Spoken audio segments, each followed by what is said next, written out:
स्वागत है।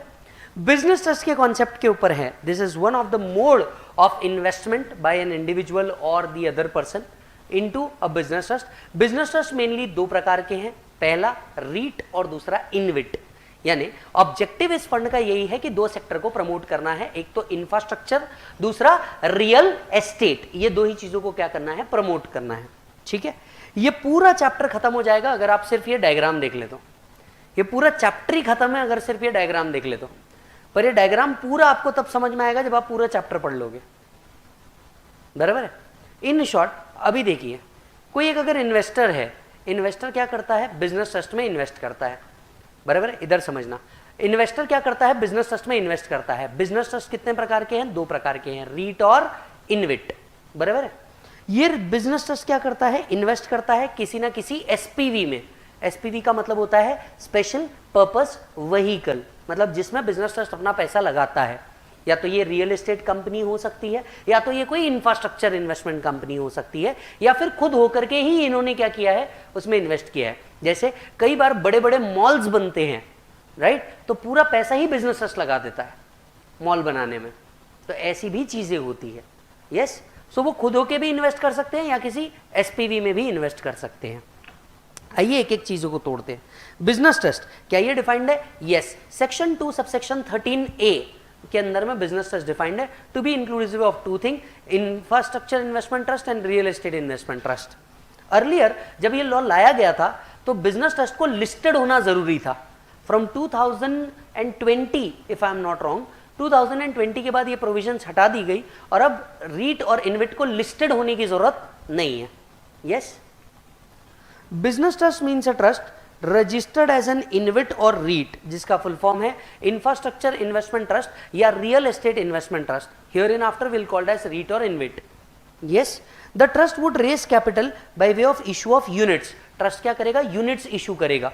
यानी बिजनेस ट्रस्ट यूनिट्स इशू करेगा, किसको बेटा, यूनिट होल्डर को। मतलब विजय कौन रहेगा यहाँ पे, यूनिट होल्डर जिसने पैसे लगाया है, और यूनिट्स के बदले में वो क्या करेगा, इन्वेस्ट करेगा बिजनेस ट्रस्ट में। So trust would raise the capital by issue of units to be listed और may be unlisted on a recognised stock exchange, and can also raise डेप्ट both from the resident as well as non resident investor. यानी ये किससे investment ले सकता है, resident से भी ले सकता है as well as non resident से भी ले सकता है। यानी चैप्टर को हमें दो एंगल से पढ़ना होगा, रेसिडेंट को इनकम हुई तो क्या, नॉन रेसिडेंट को इनकम हुई तो क्या। That means Vijay could be resident और non resident. The income bearing asset would be held by the trust. Trust क्या करेगा, ट्रस्ट वो ऐसे असेट को होल्ड करेगा जो उसको इनकम जनरेट करके दे। ट्रस्ट ऐसे असेट्स को होल्ड करके देगा जो उसको इनकम जनरेट करके दे। By acquiring the controlling or other specific interest not less than 50% in an Indian company, जिसको हम क्या कहेंगे, SPV, from the sponsor that is promoter of the company। ये promoter of the company से ही क्या कर लेगा, इनकम बेरिंग असेट्स को ले लेगा, राइट, और वहां से क्या करेगा, इनकम जनरेट करेगा। बराबर है। अब जरा इधर देखिए, रीट का मीनिंग क्या होता है। REITs are collective investment device. Collective मतलब अलग अलग लोगों से पैसा कलेक्ट करता है और एक साथ इन्वेस्ट करता है। It's a collective investment device.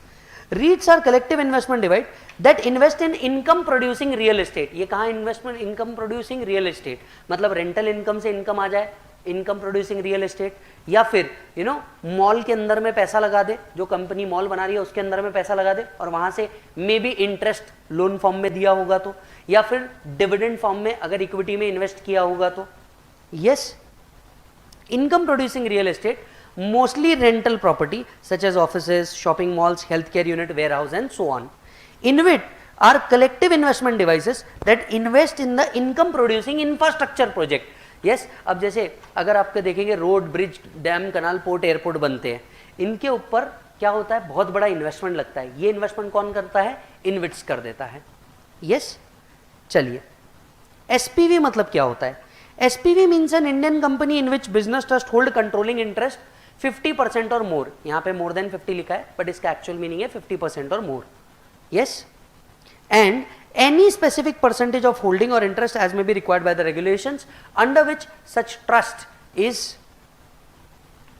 Granted registration. तो अब तीन बातें हैं, एक है यूनिट होल्डर। यूनिट होल्डर अपना पैसा कहाँ लगाता है बेटा?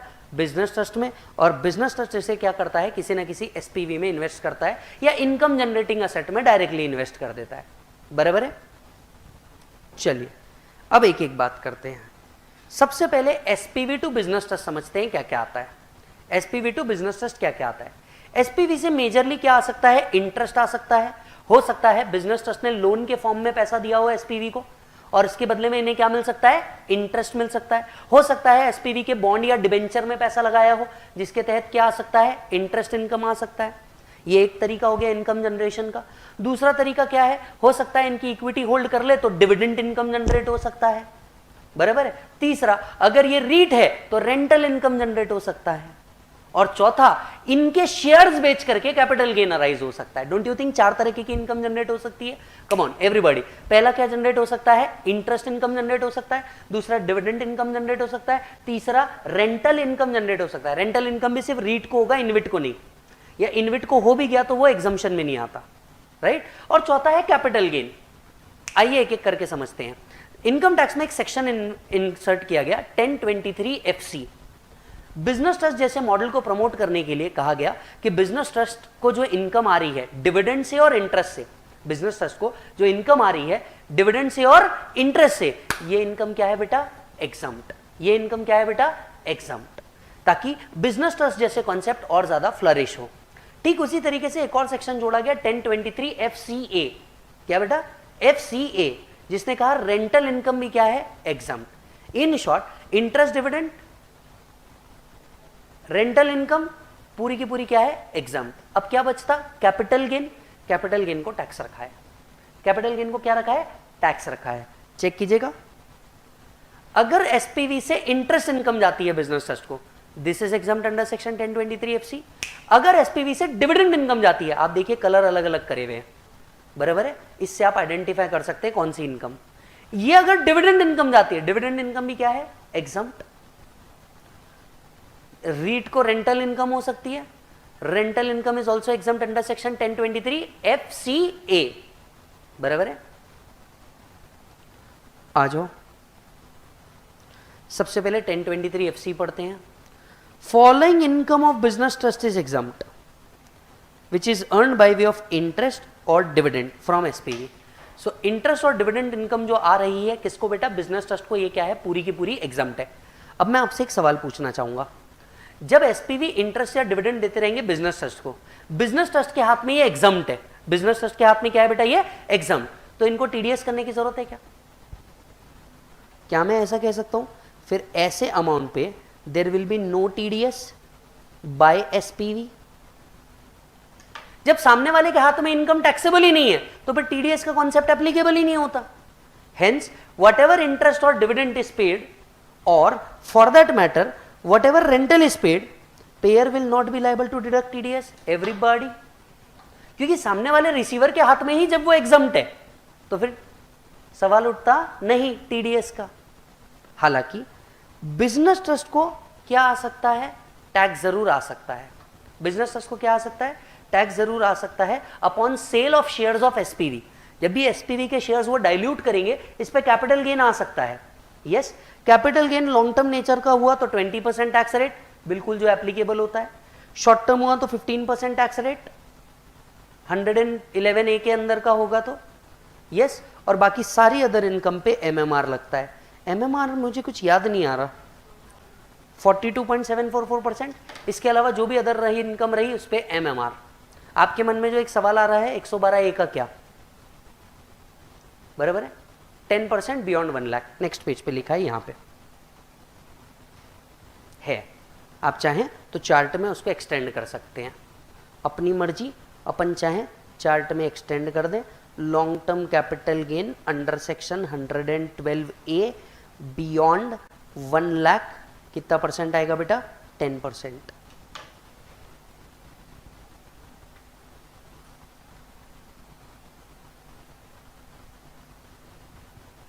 Is that done?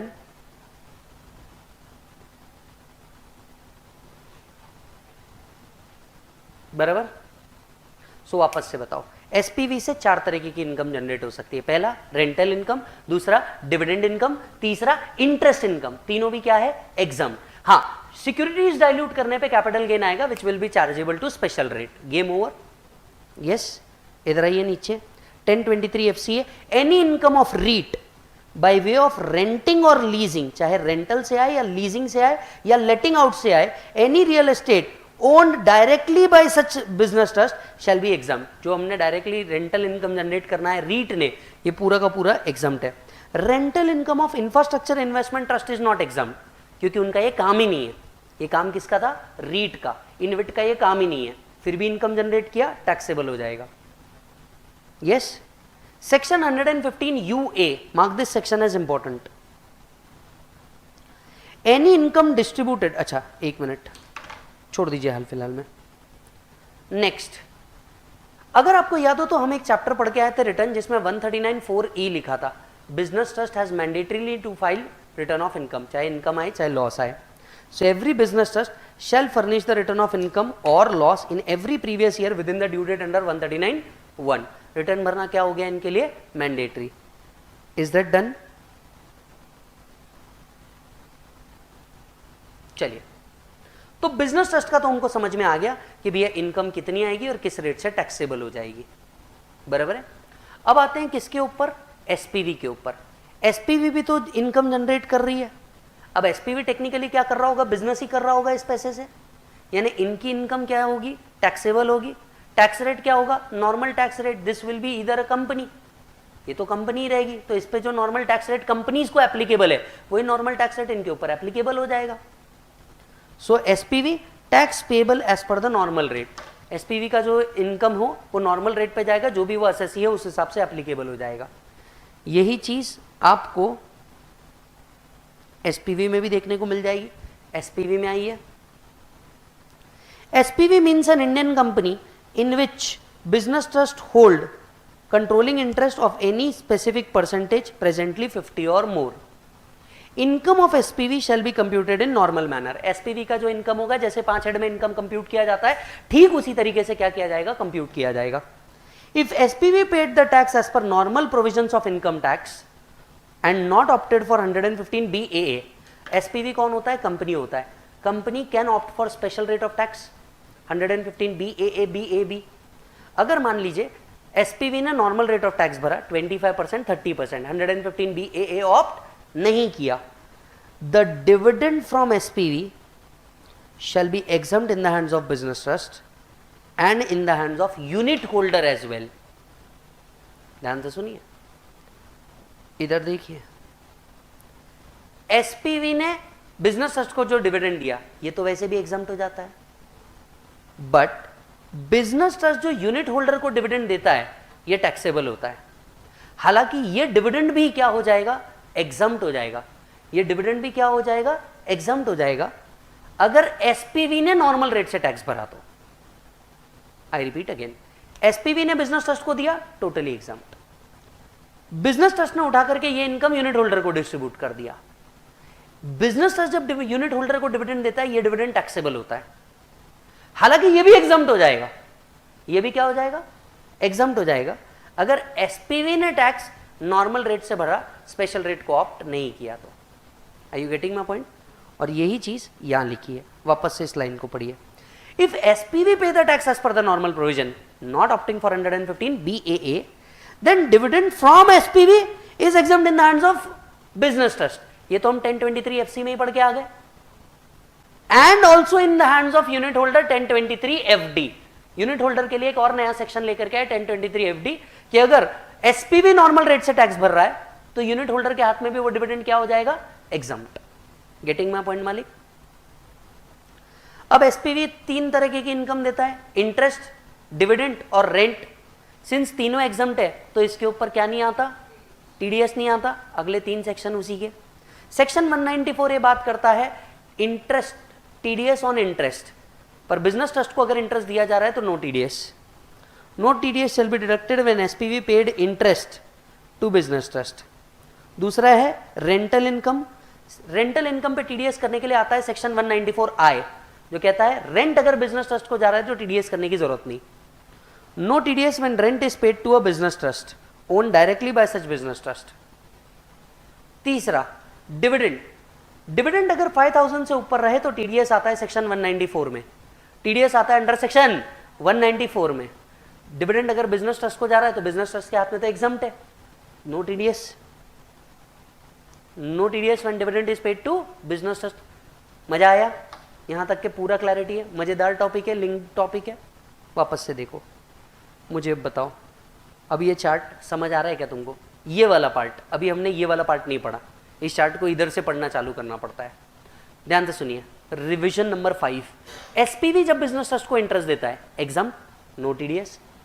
एसपीवी जब डिविडेंड देता है एग्जम्प्ट, नो टीडीएस। रीट को जब रेंटल इनकम मिलता है एग्जम्प्ट, नो टीडीएस। सॉर्टेड है यहां तक के? एवरीबॉडी यहां तक के सॉर्टेड है? बहुत बढ़िया जी, बहुत बढ़िया, बराबर।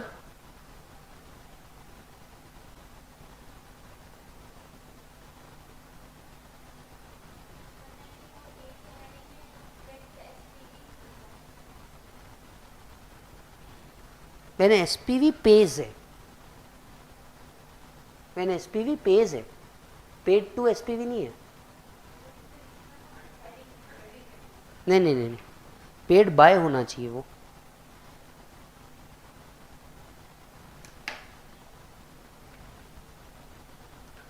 एक करेक्शन है, बाय कीजिए उसको। डन हो गया बेटा? यहां तक का सब कुछ सॉर्टेड है लाइफ में। अब यहां तक के ट्रांजैक्शन देखते हैं। एग्जम्पशन तो दिया गया भारत सरकार द्वारा जो बिजनेस ट्रस्ट को दिया गया, शेयर होल्डर को ऐसा कोई एग्जम्पशन नहीं है। Unit holder rather than share holder, unit holder. Here and after अगर गलती से मेरे मुंह से शेयर होल्डर निकल जाए, please understand it, unit holder. अब बिजनेस ट्रस्ट क्या करता है, ध्यान से सुनिएगा, लॉ क्या कहता है? लॉ कहता है बिजनेस ट्रस्ट जो होता है ना, ये अपनी इनकम क्या करता है, डिस्ट्रीब्यूट करता है यूनिट होल्डर में, बराबर। ध्यान से सुनिए, सर नहीं डिस्ट्रीब्यूट किया तो भी लॉ अज्यूम करता है कि ईयर एंड पे बिजनेस ट्रस्ट अपनी इनकम यूनिट होल्डर को डिस्ट्रीब्यूट कर रहा है। वापस से सुनिए इस लाइन को अगर आपने नहीं सुना। पॉइंट नंबर 1, बिजनेस ट्रस्ट खुद होके ही अपनी इनकम क्या कर देता है, डिस्ट्रीब्यूट कर देता है यूनिट होल्डर को। नहीं भी किया तो लॉ ये अज्यूम करता है बिजनेस ट्रस्ट ने यूनिट होल्डर को डिस्ट्रीब्यूट कर दिया ऑन द ईयर एंड। समझ में आई बात? प्रैक्टिकली ये पास थ्रू है, जो इनकम इनने कमाई, सरकार को टैक्स तो लेना है, अब इससे नहीं मिल रहा, पास थ्रू स्टेटस में इससे ले रहे। समझ में आई बात? Point number 1। Point number 2, business trust ने जिस नेचर की इनकम कमाई, डिस्ट्रीब्यूशन पे ये उसी नेचर की मानी जाएगी यूनिट होल्डर के हाथ में। दैट मीन्स अगर बिजनेस ट्रस्ट ने इंटरेस्ट कमाया और इंटरेस्ट ही डिस्ट्रीब्यूट कर दिया, ओनली इंटरेस्ट कमाया, तो ये मान लिया जाएगा only interest earned is by unit holder. इनने सिर्फ डिविडेंड कमाया तो ये अज्यूम किया जाएगा इनने भी सिर्फ क्या कमाया, डिविडेंड। समझ में आई बात? सर इनने दोनों कमाया, इनने दोनों कमाया 1:1 के रेशो में, यूनिट होल्डर के हाथ में भी ये किस रेशो में आएगा, 1:1, गेम ओवर। समझ में आई बात? यानी जितनी इनकम बिजनेस ट्रस्ट की है ये माना जाता है ये यूनिट होल्डर को क्या किया जा रहा है, डिस्ट्रीब्यूट किया जा रहा है। दूसरी बात, नहीं भी डिस्ट्रीब्यूट किया तो लॉ अज्यूम करता है ईयर एंड पे डिस्ट्रीब्यूट कर दिया। बिजनेस ट्रस्ट को जिस नेचर की इनकम आएगी ये उसी नेचर की किसके हाथ में मानी जाएगी, यूनिट होल्डर। अब पहला बिजनेस ट्रस्ट क्या कमाता था, इंटरेस्ट। ये इंटरेस्ट बिजनेस ट्रस्ट को मिला तो ये क्या है, एग्जम्प्ट है 1023 एफसी। यही इंटरेस्ट वो शेयर होल्डर को दे दे, सॉरी यूनिट होल्डर को दे दे, ये क्या हो जाएगा, टैक्सेबल।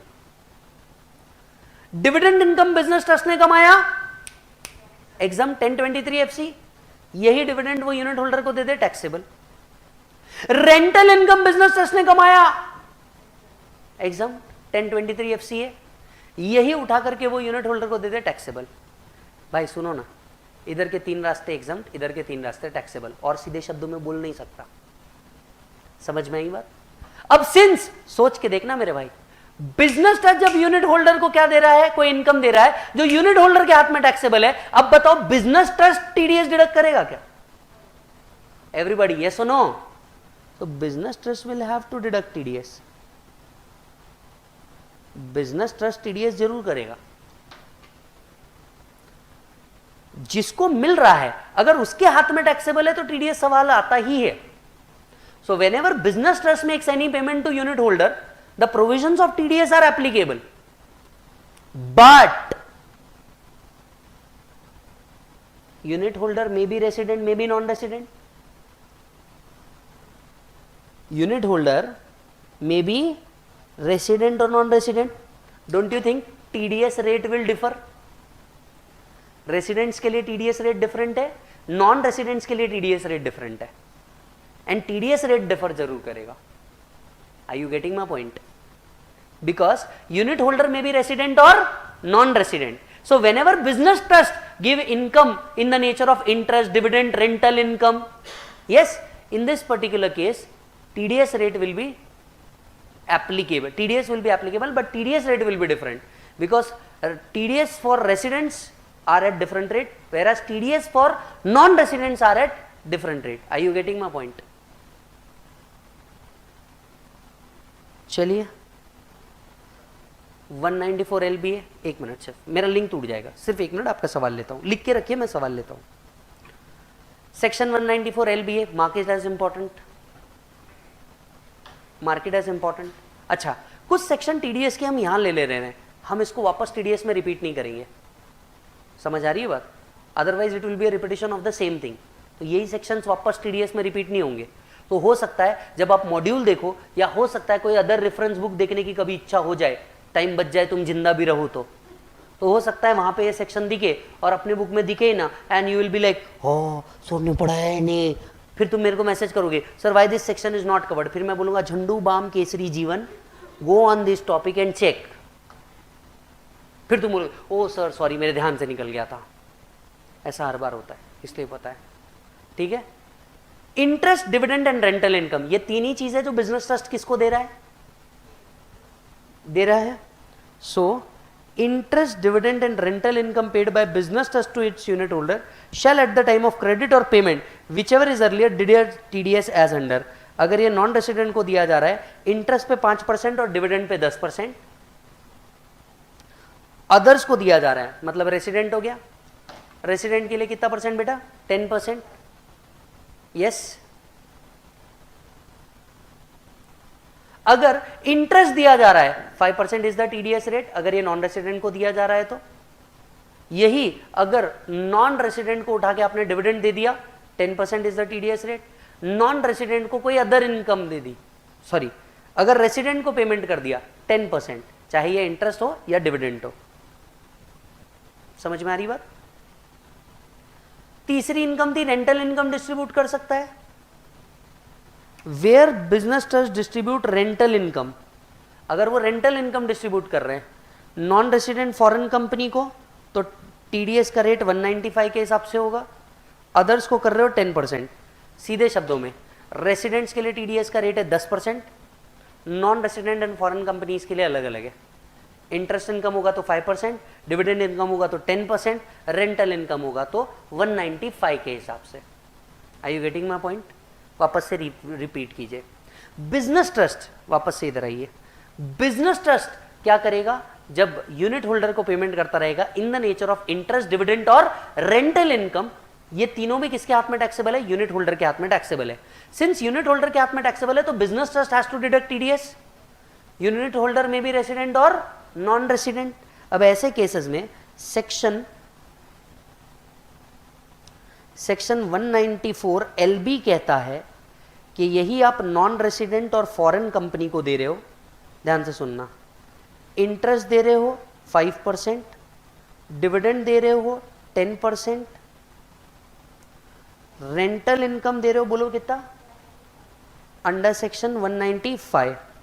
यही अगर अदर्स को दे रहे हो तो TDS is at the rate of 10%. आपको नहीं लगता ये एक चार्टी आपका चैप्टर खत्म कर देगा? Thank me later. एग्जाम के टाइम पे इतने वर्ड कौन पढ़ते बैठेगा, सीधा आना, चार्ट पढ़ना, चैप्टर खत्म.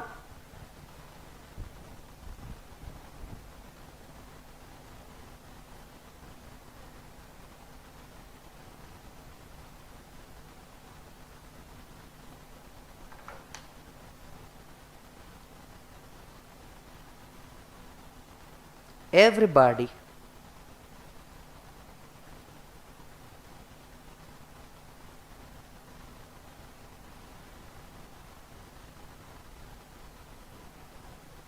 डन? समझ में आया क्या? ये तो इनका टैक्स रेट हुआ, मतलब ये तो इनका टीडीएस रेट हुआ। ये भी तो समझना पड़ेगा ना, यूनिट होल्डर के हाथ में टैक्स रेट क्या है। एक मिनट, ये तो बिजनेस ट्रस्ट इतना डिडक्ट करेगा, यूनिट होल्डर के हाथ में इसका टैक्स रेट क्या है ये भी तो समझना पड़ेगा।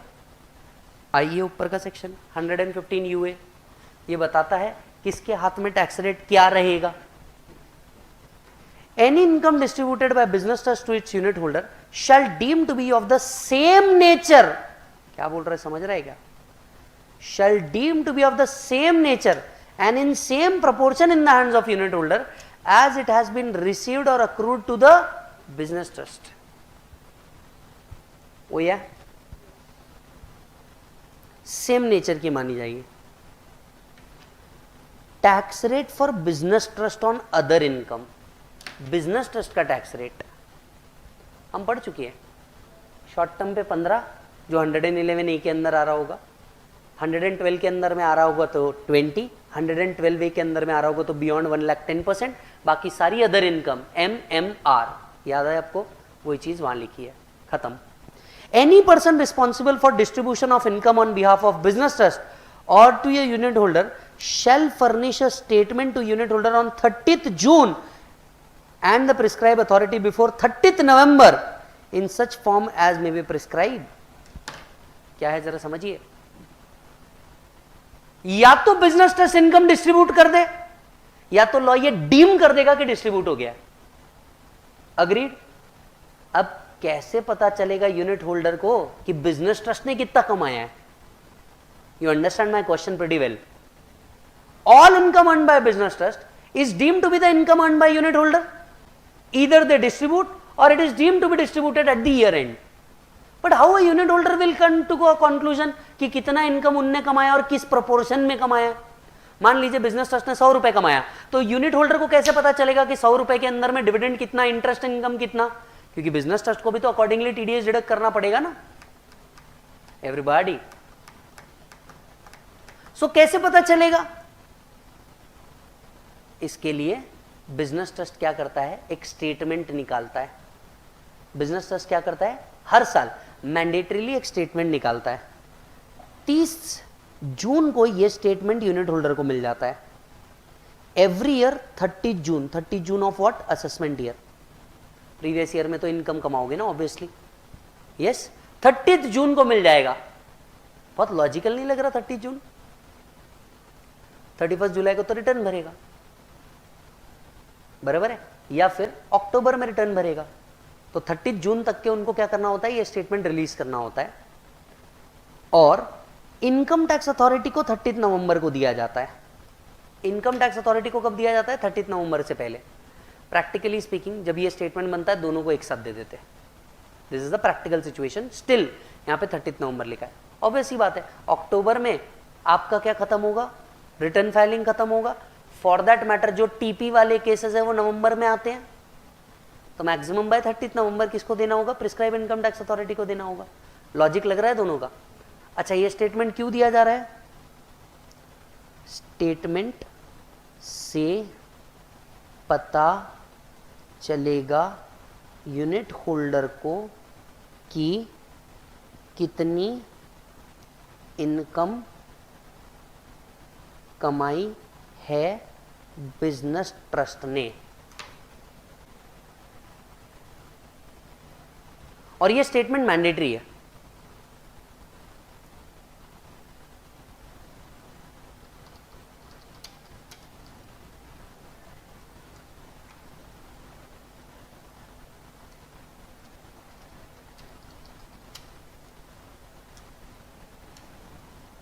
बराबर है? आपको थोड़ा सा प्रैक्टिकल और जानने की इच्छा होगी, आप बोलोगे ये स्टेटमेंट कौन से फॉर्म में जाएगा, पर खैर आपने मेरे से पूछा नहीं, इसका मतलब आपको पता ही होगा। बराबर है ना? तो बड़े आगे कि चाहे एक आधी पिलाने का मूड है आपका। फॉर्म 64B, ये फॉर्म भरा जाता है, फॉर्म 64B। ये प्रैक्टिकल एस्पेक्ट है, आपको कभी क्वेश्चन में पूछेगा नहीं, ये मेरे तरफ से एक्स्ट्रा है, बराबर है। चलो मैं क्या बोल रहा हूँ, रिवाइज करो ना 6th टाइम, ठीक है। ऐसा मेरे आंखों में देखने का, किताब में नहीं देखना। बिजनेस एसपीवी ने बिजनेस ट्रस्ट को डिविडेंड दिया, टैक्सेबल एग्जाम्प्ट, इंटरेस्ट दिया, रेंटल इनकम दिया, तो एसपीवी को क्या टीडीएस की रिस्पॉन्सिबिलिटी है क्या? खत्म हो गया विषय यहां पे। पर जब business trust shares security sell करेगा, will there be capital gain और कोई अदर इनकम जनरेट हुई होगी तो एमएमआर, यस।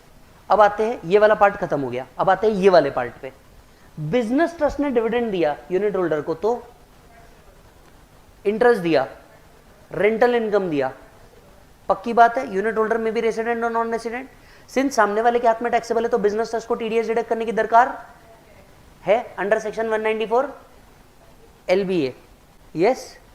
अच्छा अब मुझे एक और बात बताइए, यूनिट होल्डर अगर नॉन रेसिडेंट है, इंटरेस्ट इनकम रिसीव कर रहा है, टीडीएस रेट, डिविडेंड इनकम पे टीडीएस रेट, बराबर है, रेंटल इनकम पे टीडीएस रेट 195 के हिसाब से।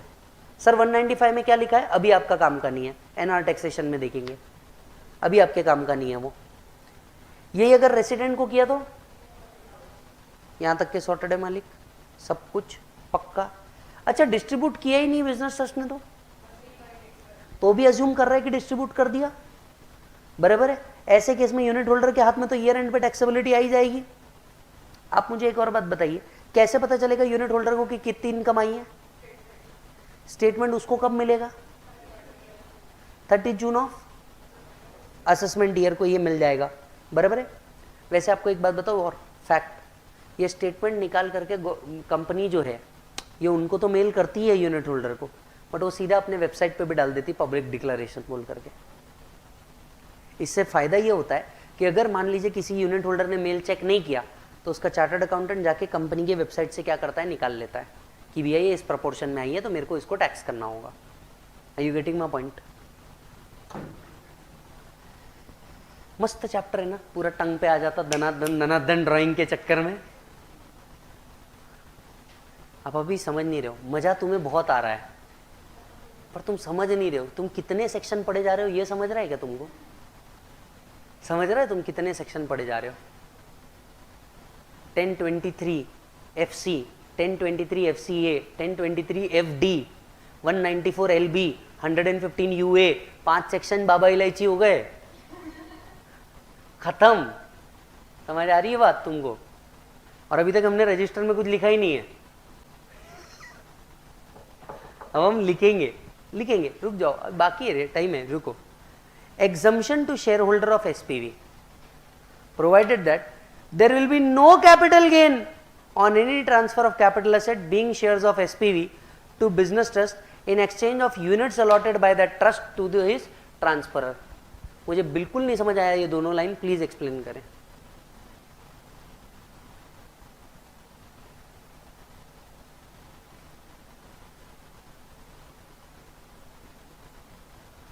बोलो बोलो, टेल।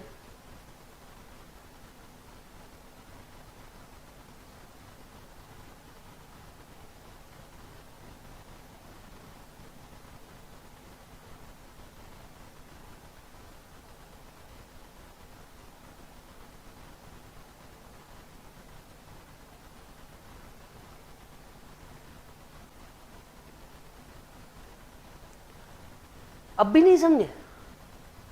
दुनिया का सबसे सिंपल लाइन है भाई। कई बार बिजनेस ट्रस्ट जो है ये अपने शेयर प्रमोटर से नहीं खरीद पाता एसपीवी के। एसपीवी में प्रमोटर बोलते हैं सर मेरे शेयर्स ऑलरेडी मार्केट में फ्लोटेड है, तो ऐसे में वो क्या करता है, एसपीवी के शेयर किससे परचेज कर लेता है? शेयर होल्डर से परचेज कर लेता है और उसके बदले में उनको क्या दे देता? Units. Are you getting my point? वो क्या बोलता है कि भैया शेयर होल्डर मेरी बात समझ, एसपीवी का मेरे को स्टेक खरीदना है, बराबर है, मैं तेरे से शेयर्स लूंगा। शेयर होल्डर बोलेगा मेरे को क्या मिलेगा?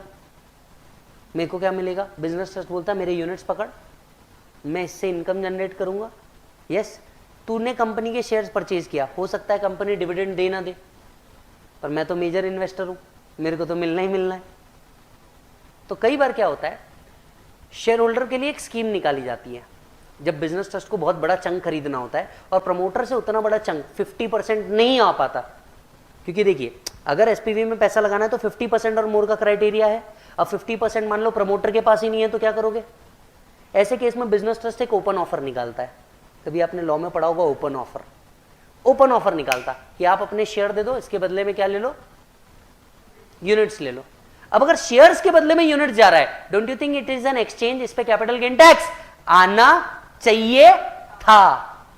लेकिन ऐसे ट्रांजैक्शंस को प्रमोट करने के लिए सेक्शन 47 में इंसर्शन आया, बोला it is not regarded as transfer, no capital gain. अब लाइन वापस पढ़ो, समझ आएगा। There will be no capital gain upon transfer of capital asset being shares of SPV to a business trust. SPV के shares किसको transfer कर रहे हो? बिजनेस ट्रस्ट को ट्रांसफर कर रहे हो। क्यों? In exchange of unit allotted by the trust to the transferor. ये क्या है बेटा? It was exchange, it was exchange, but section 47 there will be no capital gain cause it's not a transfer. Law ने बोल दिया बेटा इस पे कोई कैपिटल गेन टैक्स नहीं आएगा, ये ट्रांसफर ही नहीं मानते हम।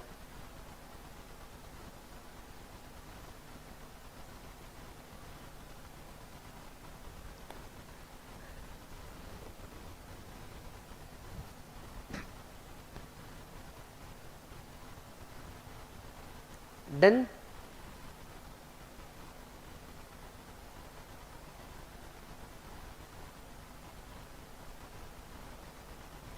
चलिए, इन फ्यूचर हो सकता है बिजनेस ट्रस्ट के जो ये यूनिट्स है ये बेच दे, फिर तो कैपिटल गेन एस्पेक्ट आएगा या नहीं आएगा? सोच के देखो, आएगा या नहीं आएगा? In future, shares will be transferred for transfer. The shareholder will transfer the units of business trust, and capital gain will arise at the time of, at that time. Cost of acquisition of units क्या पकड़ा जाएगा? क्योंकि जब वो units बेचेगा, units पे तो capital gain tax आएगा। कॉस्ट ऑफ एक्विजिशन क्या पकड़ेगा? आपको नहीं लगता cost of acquisition of shares in SPV? Cost means cost to previous company, cost of previous company. Holding period आप कहां से काउंट करोगे? Holding period is equals to holding period of shares plus holding period of units, दोनों count किए जाएंगे। Most sensible provision आपको 1 minute में click हो जाएगी। पहली बात, जब शेयर एक्सचेंज हुए there will be no capital gain, but units कभी ना कभी फ्यूचर में ट्रांसफर किए जाएंगे। यूनिट्स जब भी फ्यूचर में ट्रांसफर किए जाएंगे there will be capital gain. Sir nature of capital gain depend करता है ना होल्डिंग पीरियड क्या है, ये तो डिपेंड करता है होल्डिंग पीरियड क्या है, बराबर है। कॉस्ट क्या पकड़ी जाएगी? Cost means cost of shares जो एसपीवी में लिए थे। आहो, बराबर। चलिए चैप्टर को खत्म करने की कगार पे हम।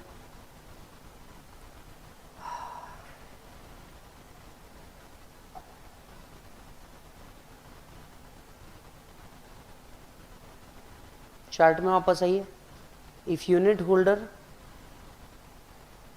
transfer the unit, there will be capital gain.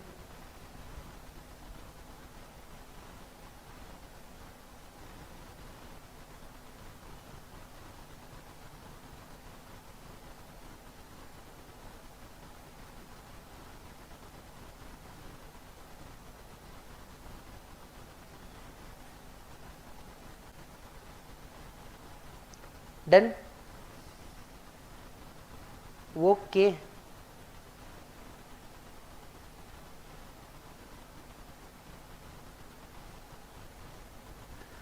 अब यूनिट होल्डर को पैसा मिल गया, क्या क्या पैसा मिला होगा? इंटरेस्ट मिला हो सकता है, डिविडेंड मिला हो सकता है, रेंटल इनकम मिला हो सकता है, अदर इनकम भी मिला हो सकता है। एवरीबॉडी, आपको नहीं लगता यूनिट होल्डर रेसिडेंट भी हो सकता है, नॉन रेसिडेंट भी हो सकता है? तो अकॉर्डिंगली उनके टैक्स रेट भी डिफर होंगे। अब तक जो हमने पढ़ा वो तो टीडीएस रेट था जो बिजनेस ट्रस्ट कट करेगा। यूनिट होल्डर का भी तो टैक्स रेट समझना पड़ेगा ना, क्या हो सकता है। If in any previous year the distributed income or part thereof received by unit holder from business trust is of the nature of interest, dividend, rental income, then such distributed income or part thereof shall be deemed to be income of such unit holder and shall be charged to tax as income of the previous year. पहला हो सकता है interest income earn करें, बराबर है. Is interest income taxable? Yes. 2 minute सोच के देखना, रुको. इंटरेस्ट इनकम पे टीडीएस रेट क्या कटा था? एनआर के लिए बताओ, एनआर के लिए टीडीएस रेट क्या कटा था? 5%. और नॉन रेसिडेंट सॉरी रेसिडेंट के लिए क्या कटा था? 10%. हाँ देखो आकर के यही तो इनका टैक्स रेट भी बन गया. लेकिन एनआर के लिए 5% ही रहा टैक्स रेट, ऐसा सेक्शन 115A में लिखा है. हालांकि ये अगर रेसिडेंट रहा तो नॉर्मल रेट ऑफ टैक्स लगेगा, क्योंकि इंटरेस्ट इनकम कोई स्पेशल रेट में नहीं आता, इसीलिए वो अदर सोर्सेज में आता है, इसीलिए normal income. Clear? Dividend income, dividend income पे टीडीएस रेट था 10%. एनआर फॉरेन कंपनी के लिए ये लो ये मैच कर गए. लेकिन डिविडेंड इनकम रेसिडेंट के हाथ में तो नॉर्मल इनकम है, इनकम फ्रॉम अदर सोर्सेज की, इसीलिए इनके हाथ में normal tax rate. I hope you are getting this. मतलब नॉन रेसिडेंट का जो टीडीएस रेट था वही इनका टैक्स रेट बन जाता है, पर रेसिडेंट के लिए वो क्या बन जाता है? Normal, because interest and dividend both are taxable in IFOS. तीसरा है रेंटल इनकम. रेंटल इनकम पे टीडीएस रेट क्या था? 195 के हिसाब से. तो एनआर और फॉरेन कंपनी को भी नॉर्मल रेट, यही रेंटल इनकम भी नॉर्मल इनकम है, रिसीवर के हाथ में normal tax rate.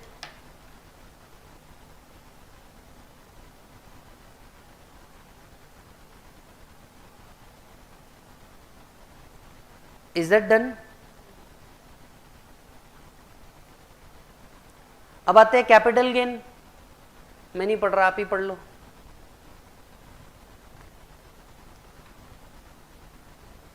Long term होगा 112A के अंदर आ रहा होगा 10%, शॉर्ट टर्म होगा 15%, लॉन्ग टर्म 112 के अंदर आ रहा होगा 20%, शॉर्ट टर्म कैपिटल गेन जो 111A के अंदर नहीं आ रहा होगा, मतलब जिस पे एसटीटी पेड नहीं होगा, वो आ जाएगा नॉर्मल टैक्स रेट पे. बाकी जो भी अदर इनकम मिल रही है, अदर इनकम भी तो रिसीव हो रही है, बाकी जो भी अदर इनकम रिसीव्ड हो रही है except covered in above 5 point by unit holder from business trust shall be exempt in the hands of unit holder in 1023 FD. कोई प्लीज मुझे समझा दे exempt क्यों हो रहा है other income? Since business trust paid the tax at MMR. भाई MMR पे भी टैक्स लेके तुम्हारा जीव नहीं भरा क्या कि यूनिट होल्डर को भी और परेशान कर रहे तुम?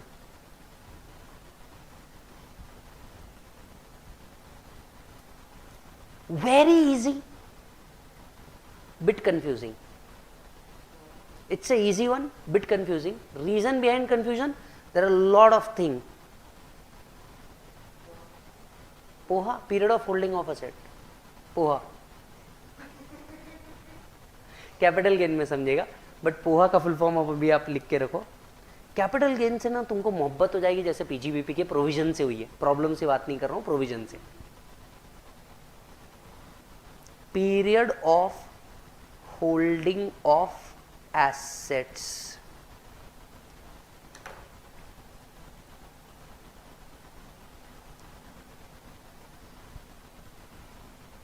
बराबर?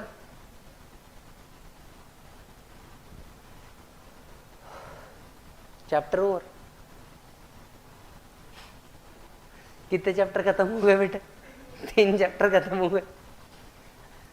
याद है मैंने आपको कहा था डे 1 पे भी, ऐसा भी एक समय आएगा जब हम हो सकता है 10-10 दिन एक ही चैप्टर पढ़ रहे हो पीजीबीपी, और हो सकता है हम एक दिन में 3-3, 4-4 टॉपिक भी खत्म कर दें. टॉपिक में कुछ है ही नहीं. मतलब these are the most simplest topic. Practically speaking इतना प्रोविजंस इनकम टैक्स में ला के रखा है ना, जबरदस्ती है यार. ये बच्चे के साथ जेन्युइन जबरदस्ती है ये. मतलब अब सोचो यार, ठीक है, अच्छा गलती तुम्हारी सीनियर की ही है, बराबर है, और कुछ सालों बाद तुम्हारे जूनियर यही बोलते रहेंगे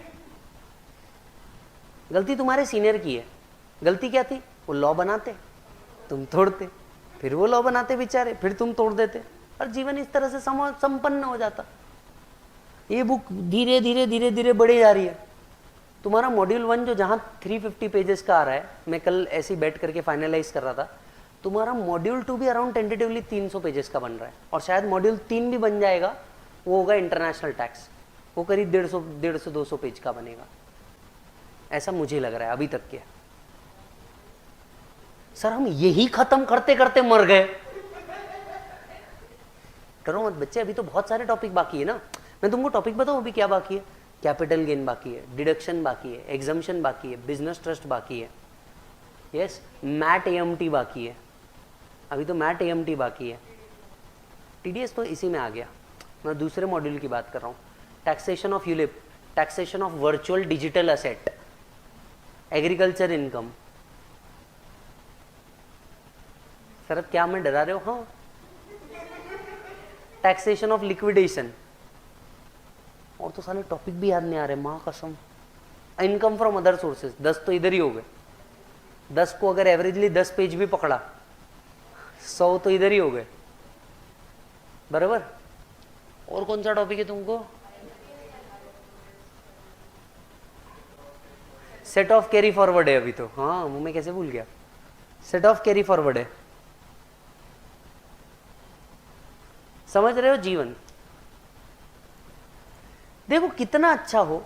अब ये जो पूरा चैप्टर मैंने बताया तुम अपने रजिस्टर में खुद उतारो तो रिवीजन करते हुए। सॉरी, लिखता मैं लिखता बेटा, हाँ लिखता मैं। एक काम करो, जो फर्स्ट पेज होगा अगर सिंगल पेज होगा तो उसे छोड़ दो, सीधा डबल पेज लो, सीधा double page low.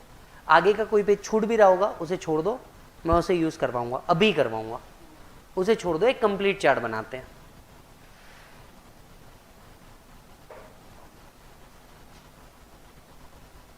A complete chart on business trust.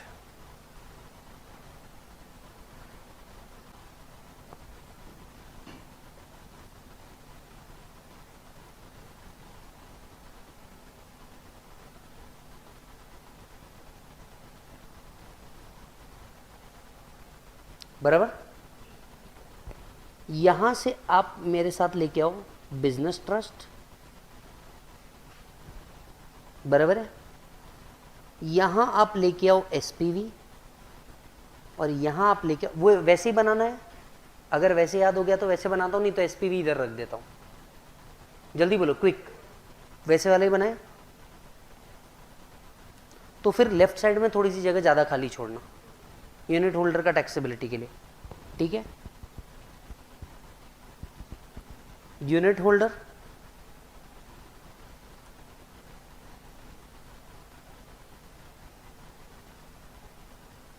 यहां पे एसपीवी,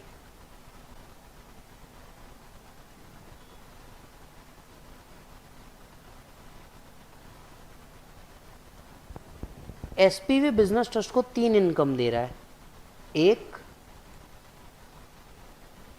2, वेट, इंटरेस्ट है तो भी एग्जम्प्ट है, डिविडेंड है तो भी एग्जम्प्ट है। बिजनेस ट्रस्ट 2 प्रकार के, रीट, इनविट, रेंटल इनकम है, ये भी एग्जम्प्ट है। अंडर सेक्शन 1023 FC ए, ये दोनों भी एग्जम्प्ट है। Under section 1023 FC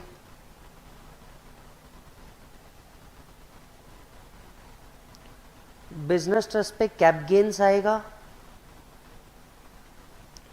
112, 112A, 111A। Other income, other income पे क्या आएगा? MMR 42.744%, short term capital gain 15%, long term capital gain beyond 1 lakh 10%, long term capital gain 20%।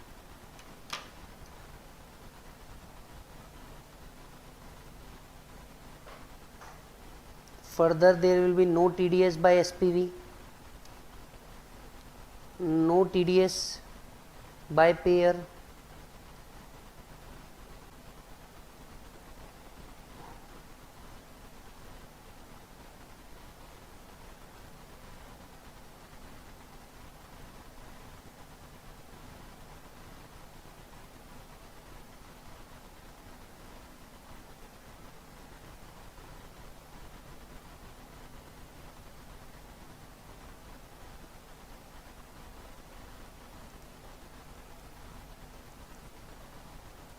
बराबर है.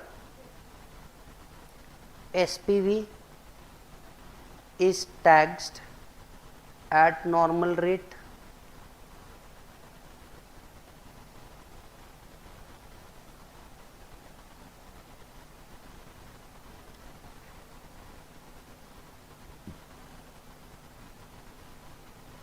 बिजनेस ट्रस्ट डिविडेंड दे रहा है, बिजनेस ट्रस्ट इंटरेस्ट दे रहा है, business trust rental income distribute कर रहा है. All these are taxable to unit holder as well as TDS applies.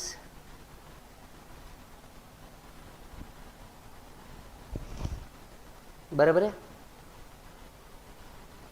सबसे पहले बिजनेस ट्रस्ट के TDS under section 194 LB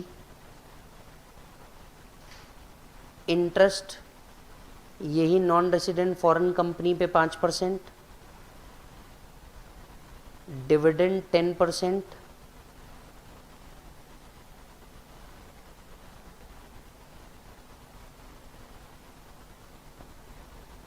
others 10%.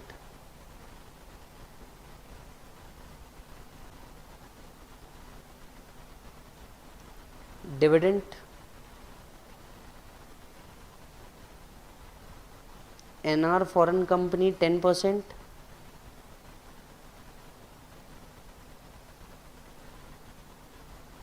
wait,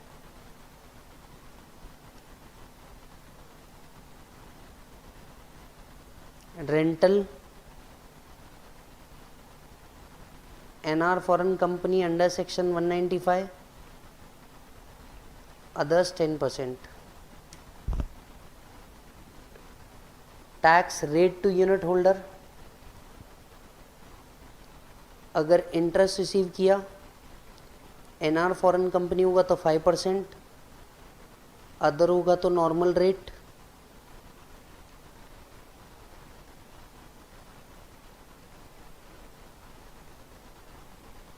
dividend दिया एनआर फॉरेन कंपनी होगा तो 5%,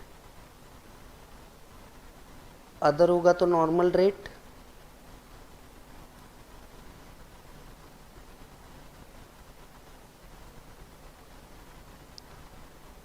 एक मिनट, यहाँ 10% होना चाहिए ना.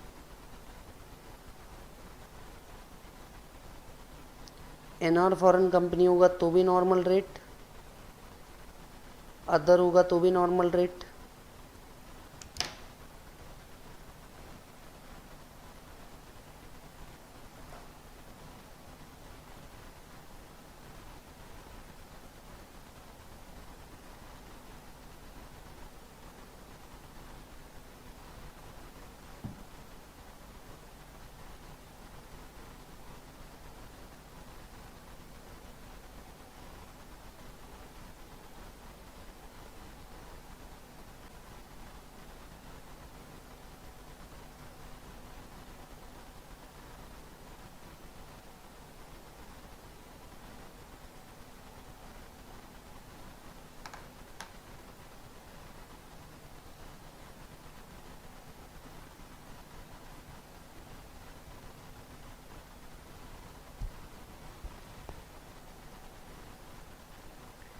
एक चार्ट संपूर्ण ब्रह्मास्त्र.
देन आ गया पूरा प्रोविजन एक चार्ट में।